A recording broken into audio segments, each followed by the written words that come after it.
I think, first of all, that Israel survives, because that's a little bit in question. I mean, that's not a given. So first of all, Israel should survive. That's number one.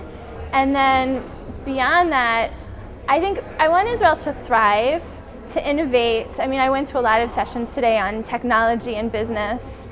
And so obviously it should thrive and innovate, and there should be prosperity for everyone, but without losing its traditional, without losing its connection to Jewish tradition and its traditional nature. Because I feel as though a lot of societies, they sort of move and progress into the 21st century, but they lose their traditional values.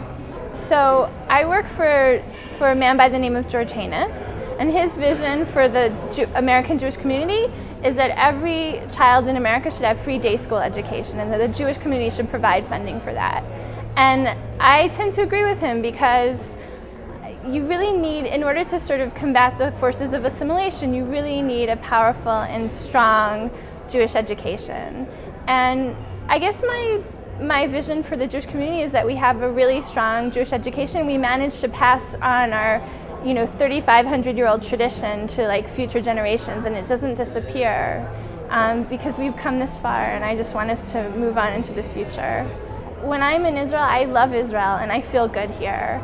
There's a sense of meaning here. There's a sense of connection to other people. You feel like you're part of something bigger than yourself.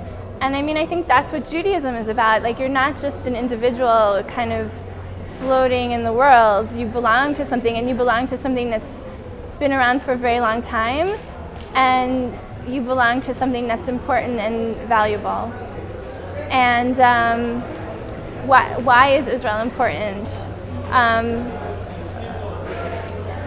Look, it's the only country where Judaism has a really strong chance of surviving for the next few generations. It's the only place where there's Jewish public space, where you walk down the streets and everyone's Jewish like you, and you can feel, you don't have to hide that you're Jewish, you don't have to feel a little bit ashamed that you're Jewish. You don't have to sort of be a bit apologetic that you're Jewish. You just are and can be what you are, and this is a place where Jewish culture can sort of thrive and express itself. Look, there's a theory of why Israel is a great country. It's the only democracy in the Middle East, and it's the place where you can be connected to the Jewish world. But I read somewhere, someone who made Aliyah said he did it because he liked the tomatoes. And I feel that way about Israel. I like the tomatoes. I just love living here. I feel good here. So, and I don't think it's just me. I mean, I think there's something special here that's a little bit ineffable, but that you feel it when you're here.